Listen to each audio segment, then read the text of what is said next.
Hey, badass business owners, welcome to another episode of the Local Small Business Coach Podcast, where each episode we work on getting you to $100,000 in take-home pay. So if you're all ready to boost your profits, increase your sales, improve your processes, and develop stronger teams so you can stop living job to job, then let's dive in.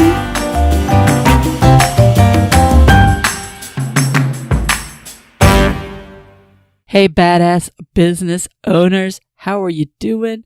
Welcome back to the show. You know, it's funny. I get this question all the time. Why do I call you guys badasses? Matter of fact, I've had probably, one or two different people at minimum that have asked me, have kind of said, well, you probably shouldn't use that word badass. Or badass isn't really professional. You know what? Here's what I tell people when I'm asked that. I said, you don't know my tribe. You don't know local small business owners. You do not understand that these folks are true badasses in the word. When I hear the term badass, I think local small business owners, because I don't think you get any more badass than that. And what's funny is I've never once heard this recommendation from somebody who, is not a local small business owner. Usually it's somebody else more in like the professional world, or somebody who has never been really in the trenches, if you will. And I proceed to then explain to them a couple different things. One, my tribe resonates with that because they know they're badasses. That'd be you guys. It's funny. Part of the Facebook group, one of the questions that I ask is, why are you a badass? And I love the answers that I get from either the very, I want to be a badass because I feel that's powerful and stuff like that, all the way up to I'm a badass because this is what I do. And to me, that word is such a powerful word because I really think that it takes ownership of your destiny. Because let me kind of step back a little bit. The reason that I call you badasses is just that, because you guys wake up every single day with no guarantee that you're going to have money in the bank tomorrow, because you know that you have to hustle each and every day to be able to make ends meet. You know what? You're not living off of a paycheck that you're going to get whether you show, all you have to do is show up and breathe. Now, I'm not saying if you just show up and breathe, you can keep a job long, but you know that if you show up and do the basics of that job, you're going to have employment. You're going to have steady income that comes in. As a local small business owner, you do not have that. You so don't have that. You have to hustle every single day because everything that you do today leads to money either in your pocket today, tomorrow, or in the future. Whether you're working in the business, you're working on the business, no matter what, you are hustling to try to find that next paycheck, to find the way to increase your income, to grow your business and everything else. So that's a huge part of why I call you guys a badass. But here's the thing. You also do it with no safety net. Not only not the paycheck, but you have no guarantee that you're going to have insurance. You have no guarantee that you're going to have a 401k. You're not going to have sick days, vacation times, any of that. Once again, you're a badass because you go out there and you freaking make it happen. To me, badasses are people that want to grow their business. You know what? And let's take badass to the next level. And the reason that I really believe that not only are you a badass because you are a local small business owner, but you're a double badass because you're listening to this podcast and probably other podcasts. And you know what that means? That means you want to learn. It means you want to grow. It means you have a bigger vision. It means that you can recognize the fact that, you know what, you don't know it all, that maybe there's a nugget here or there. You might be pretty damn good. I like to think that I know a lot of stuff, but I'm learning every single day as well. I learn from you guys when I'm talking to you about your particular industries because I'm learning more about that industry. I discover things all the time when I'm listening to podcasts, when I take training courses, whatever the case may be. I love to learn. And I think that's what makes me a badass is I don't just settle for the status quo. And I don't think that you settle for the status quo. I think that you're constantly wanting to learn how to be a better business person.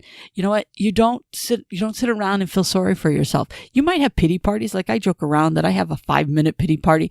And then after about usually about 3 minutes into it, I'm like, okay, well, that's not getting me anywhere. And I go take action because I know that feeling sorry for myself isn't going to make a difference. And I do believe the vast majority of you are the same way. And that's what makes you a badass, because you know you've got to take action. You know you got to get out there and you need to do something, whether it's in your business or your personal life. I'm going to bet that you do that. You know what? I also love the fact that my badasses are folks that aren't afraid to help others, other business owners, not just their customers, their clients, but other business owners, to help them become better business people. And I see this all the time inside the Facebook group, because somebody will ask a question, and I love it because sometimes I don't get to get on there quick enough. And one of you've already reached out there and answered that question for somebody else, or at least gave your 2 cents and shared your knowledge. And to me, that's what badasses do. Badasses aren't afraid of the competition. The badasses know that they're going to stand out above the competition because they're going to go a step further. They're going to give better service, better quality, just everything about them. Because, you know, your secret sauce is you. I mean, we can say that it's your employees and it's this and it's that, but at the end of the day, it's you, and it's what you bring to your business. And that also is what helps tie in that you are a badass.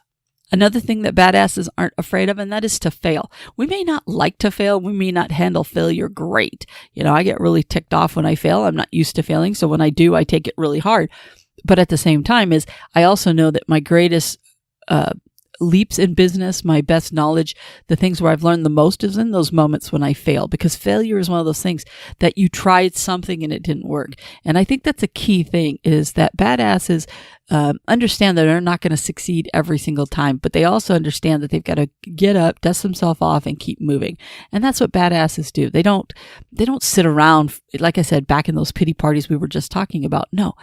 Badasses are people that just, you know what? They don't know any different. They just hustle. They just know they try different things. Now, badasses can also have a good balance in their life. But I'm not saying badasses have to go. But what I'm saying is badasses are people that just, you know what? Hopefully this is coming across the way I wanted to, because honestly, the biggest reason that I call you guys badasses is because I really do believe it. I think it takes a special person to be a local business owner. I think it takes a special person who's willing to go out there and put themselves in front of their neighbors, their community, and say, look, this is what I do, and this is what I'm going to do for you, and this is how I'm going to help you. And you know what? I think badasses are ones that, you know, when they're in the grocery store and people recognize them for what they do, you know what, they smile and they say hi to the kids and to that person. And I think badasses are people that, honest to God, are the ones that keep our communities humming along. Because even in the worst of times and in bad times, it's the local business owner that helps our people out. You know what? Even if it's and I've mentioned this before in the podcast, when we had the recession and everything was down, guess what? There were some local business owners that were still doing really well in their business. It may not have been the best, but you know what? The ones that were strong and the ones that had built good relationships understand that, you know what? And maybe they tweaked what they carried, because what goes away are the special stuff, you know, the higher end stuff, that, you know, the luxury kind of stuff. But what doesn't go away is, guess what? People still need to have their water heater service. People still need to have their lawn cut. People still need to have certain services or products because it's a necessity in their life. And the badasses that were out there that survived all that tweaked their business to be able to fit what that need is, both in good times and in bad times. And I know I'm just rattling here, but my main thing is I just want to tell you why I thought you were badasses, because I think you guys are all that and a bag of chips. And anyways. All right. So my next question that I wanted to tackle actually came from the Facebook group from Paul. And there was some question in there. I forget what it was, but one of the question that he had put on to that question really got me thinking, and I had jotted a note down, and I've been looking at it because I think it's something that really we all face. And that is, when do you reach out and ask for help? You know, as a business owner, there are so many times when, you know, you're alone or you feel alone. And I think that's one of the problems. I think a lot of local small business owners go at it alone. And because, you know, most of the time they're solopreneurs or they're the only person involved in it. Now, there's some people that are different. They have family businesses, or husband and wife do the business together. But even then, those two can feel like they're against the world. And we don't like to fail. Remember, it's funny because earlier I said badasses aren't afraid to fail. But the reality is, we are afraid to fail, but we're not, if that makes sense. You know, we have faith in ourselves that we're going to get up and pick ourselves up. But at the same time is, you know, we don't want to look stupid. We don't, so we keep, because we're a badass, we're going to keep figuring it out. We're going to try to figure it out ourselves. And the reality is that sometimes we need help. We need to reach out to other people. Now, here's what's funny. Remember earlier I said that as a badass, you're willing to help other people? See, that's what's funny. You're willing to help other people when asked, but you're afraid to ask for help on your own sometimes. You know, maybe it is because we don't want to feel like we're stupid, or maybe we feel like we should know it. We're more mad at ourselves, not at other people. But you know, there's nothing wrong with asking for help, and you can get help a lot of different ways. You can get help from another business owner. You can get help from a mentor, a family member. You can get help from podcasts. You can get help from courses. And there's a lot of ways out there that we can seek guidance from somebody else. So when I read his question about when do you ask for help, so many different things came through my head and have been coming through my head since then, because I think that even I struggle with that. There's times when I'll spend 3 hours on a problem trying to solve it, when if I just reached out and I asked for help, I could have had it solved within like 30 seconds. I think we're all guilty of, you know what, we spent hours trying to solve something, and then finally we go to YouTube and find a video on it and it tells us how to do it. But meanwhile, we just wasted all of that time. It's a little different type of help, but it's the same thing. Because we knew there was a resource out there that we could get the answer. But sometimes as a business owner, we forget that there's other resources out there, that we can reach out to try to get help from. And my honest answer when I think about this question is, when should you ask for help? When you first hear that little voice, you know, other people, like, for example, let's just say you're putting something together, and you ever notice that when you're trying to find something, the other person in the car is like, just pull over and ask for help. Or maybe you're putting something together and they're like just screaming at you, look at the instructions. What does it say? You know, that moment. And then you become stubborn and you kind of put your feet in it. And just because someone told you you needed to get help, you're not going to get help. Because the minute someone tells you you need to pull over and ask somebody, you're not going to do it. Your ego has kicked in. You're just not going to do it. The minute someone tells you to look at instructions, you're just not going to do it. And that's our stubbornness that kicks in. And I think we all can relate to that. I know I'm guilty as charged. The minute someone tells me to do something, the more I don't want to do it. And getting help can sometimes be like that but here's the thing. The time to reach out when you need help is when you start thinking you need help. When you start realizing that, you know what, I've been trying to figure this out, or I've been trying to figure the best way to do this, but I'm running into a roadblock. I can't seem to figure it out. That's when you really need to reach out and get some help. I think the issue isn't so much when do you reach out for help. I think the issue is really about where do you seek the help? Where do you find the help? Where do you go to get the help? I think deep down our gut tells us when we need to have help. I think it's listening to that and acting on it. Because I think sometimes there's an overwhelmness going, you know what, I need help in this piece of my business. Where do I go to get it? So I don't think it's so much of when to ask for it. It's about where do you go for it? And there's a lot of different ways that we can do it. You know, sometimes the help you need may be on Google or in YouTube. I mean, why did I say Google? Yeah, Google, YouTube, you know what I mean? Those seem to be a lot of things that help us when we need to accomplish something. Usually, YouTube is when we need to physically figure out something that we can watch and it tells us how to do it. But guess what? YouTube has a lot of, you know, it's got some stupid stuff out there, but it also has some good business stuff out there and some ideas. The reason you listen to podcasts is to kind of get help. How many times have you listened to a podcast, whether it's this one or another one, where you had this aha moment and you're like, oh my God, that totally helps me with this problem that I've had. You know, so that's one type of help. You can reach out in some of these Facebook groups. You know, I talk about the badass one, badass local small business owner ones that we have, but there's other great Facebook groups that are out there that have some really good feedback. Matter of fact, I definitely encourage each and every one of you to find a Facebook group with people that do what it is that you do. So for example, there's some Facebook groups out there for people that do house cleaning. There's Facebook groups for folks that are handyman. I've got some folks that are in our group that are part of, you know, shoes and cobble makers and people that make, repair shoes and stuff like that. Almost every single business out there has a Facebook group dedicated to that particular business.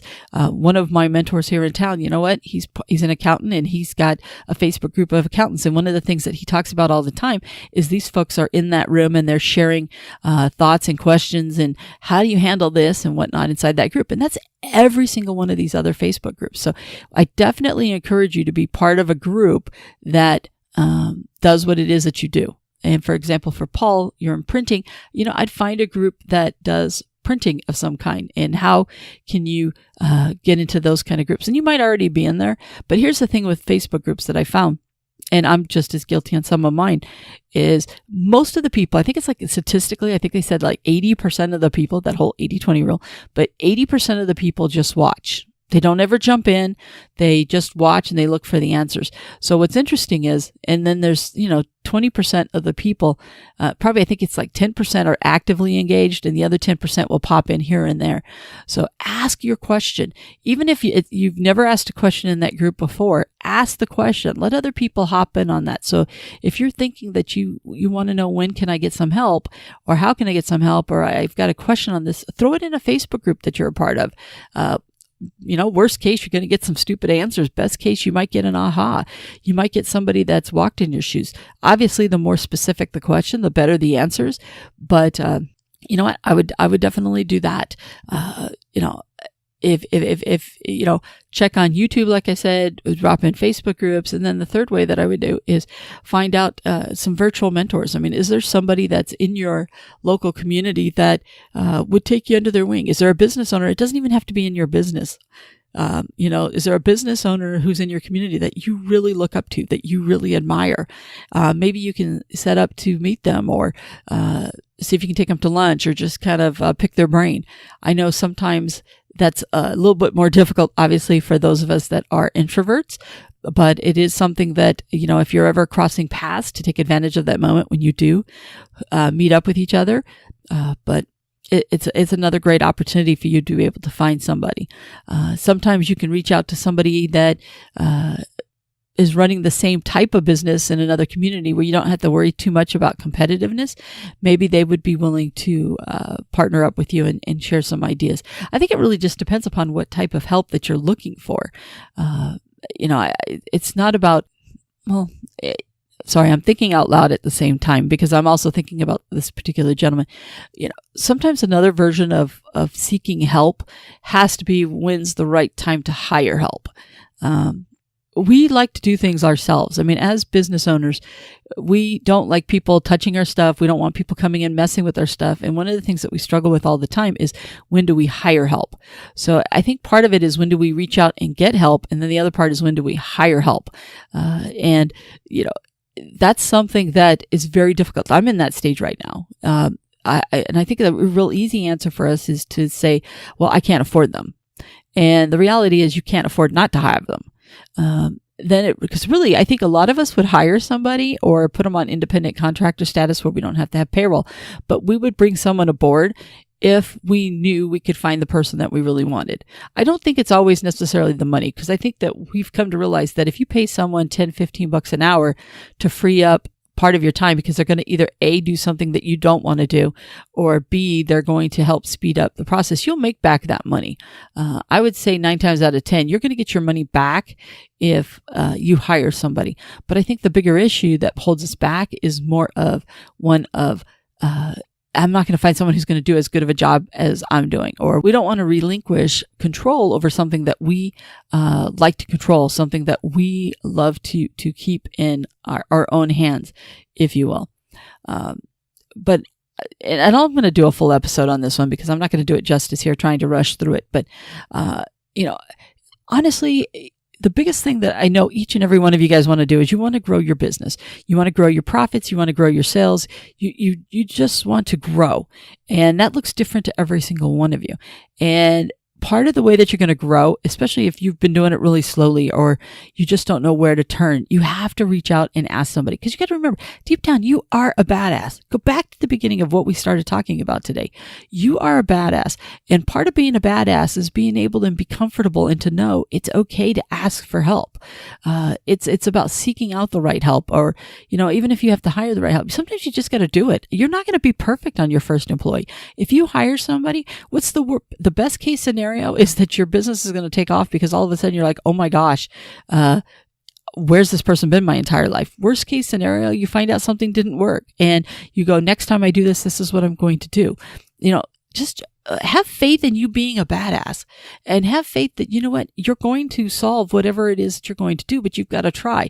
What you can't do is to just sit back and not take that chance, to not try whatever you think it is that's going to help you take your business to the next level. You need to find the different resources that you can reach out to ask the questions to help you be a better business person. And there's so many different ways out there. So, when the question is asked, when do you ask for help? You ask for help the minute you know you need help. You may get some really dumb answers. Sometimes I'll throw out an answer and I'll know it's not the right answer, but someone took the time to give me an answer, and I'm like going to be appreciative of that. And I'm going to say, oh, thank you. But then I know that, I may have to ask 4, 5, 6, 10 different people before I get the answer that has that aha moment for me. So just because people aren't giving you the answer that feels right to you or that you want to hear, it doesn't mean you're not supposed to hear that answer, because sometimes when you start hearing the same thing over and over, maybe there's something to it. But 2, it might be several people down the line before you get the answer that really clicks and resonates with you. Here, I'll give you an example. Take it like math. All right. A lot of people that struggle with math will totally understand this. When people struggle with math, they can go through 2 or 3, 4, 5, 6 different people before somebody sits there and explains to them and they have an aha moment on how to do a math problem. Have you ever had where you just had math teacher after math teacher and math just was not making sense? And then one day someone showed you this exact same thing and you're like, oh, and then a light bulb goes off. It's because their teaching style was a little bit different. Their teaching style or their explanation worked better for you. And as a person who used to help people out with math, I realized that I had to constantly change the way that I would try the best way, because I always try to do it the easiest way. And if that wasn't resonating, I would try a different way, until eventually I found the way that had that aha moment. I had to tutor a lot of people, especially when I was younger, on math, whether it was younger kids or my sister or different people. And then they have that aha moment. And I think that's one of the earliest moments that I had as a mentor, that I had to tweak how I was saying stuff, communicating, to be able to help people. So if you have a problem and you reach out to someone and you're not quite getting it from when you have the conversation with people, keep asking. Just keep asking. There's going to be someone out there that's going to be able to help you out with that problem. But if you don't ask, you're never going to get any kind of answer. All right, I'm going to go ahead and start wrapping this up, because like I said, I had this thing in my head when I start feeling like I'm just, repeating myself. But here's the thing. 1, you guys are badasses, no matter what, just like I started at the beginning of the show. And I love it, because you go out there and you make a difference and you get stuff done. And when it comes to you asking for questions, just trust your instinct. I mean, if your instinct's telling you need to reach out to somebody, then trust that and go out and ask, and keep asking until somebody helps you with that problem. And if you need somebody, use Facebook for the good that it can be. Get in those Facebook groups with people that are like-minded in the same business that you are. Get into our Badass Local Small Business Coach group. Reach out to other business owners within your community. Use Google, use podcasts, use what, YouTube. Just use something. Just don't give up. Don't ever, ever, ever feel as if there's no way that you can get the answers that you need. There are lots of ways for you to get the answers that you need. You just have to be open-minded, listen to them, and listen for trends, listen for, ask the right questions. If you're not getting the right answers, then maybe you got to look at your questions, and are you asking the right questions? That might be part of it as well. Be as specific as possible, because if you leave it vague, people are going to give you answers to how they interpreted that question. When someone says, hey, how can I grow my business? I might go off on 3 or 4 different ways, but the reality is their question was, how do I grow my business with this specific customer or the specific product. Well, if you would have told me that, I never would have taken the long journey to talk about the business as a whole. Can you see how that's different? So if you do have a question or something you need to ask, be as specific as possible so you can tune in and they can really fine tune the answer that they're going to give you. All right. With that, I'm going to go ahead and get out of here. I want you guys to get out there, continue to kick butt. And this episode was a little different, mainly because I was trying to cover 2 different topics. I think I can't do that because it messes up my brain. Try not to laugh at me out there. But with that, I will see you on the next episode. Go kick some butt. All right. Go be a badass that you were meant to be. All right. Bye for now. Hey, badass local small business owner, before you go, if you would like to join our Facebook group, come on over. Go over to Facebook and in the search function, put in there badass local small business owner. It's going to pop up the Facebook page. We're just starting out, so be one of the founding members here in this Facebook group. It's going to be different than the other ones. We're not going to be blasting marketing materials and any of that junk. No, this is real life questions. We're going to help each other out. And yes, I'm going to be in that room as well, checking in on you guys and answering your questions. So come on, join our Facebook group, Badass Local Small Business Owners. Type it into the search function or look in the show notes and click there and it will take you there. Join us, won't you?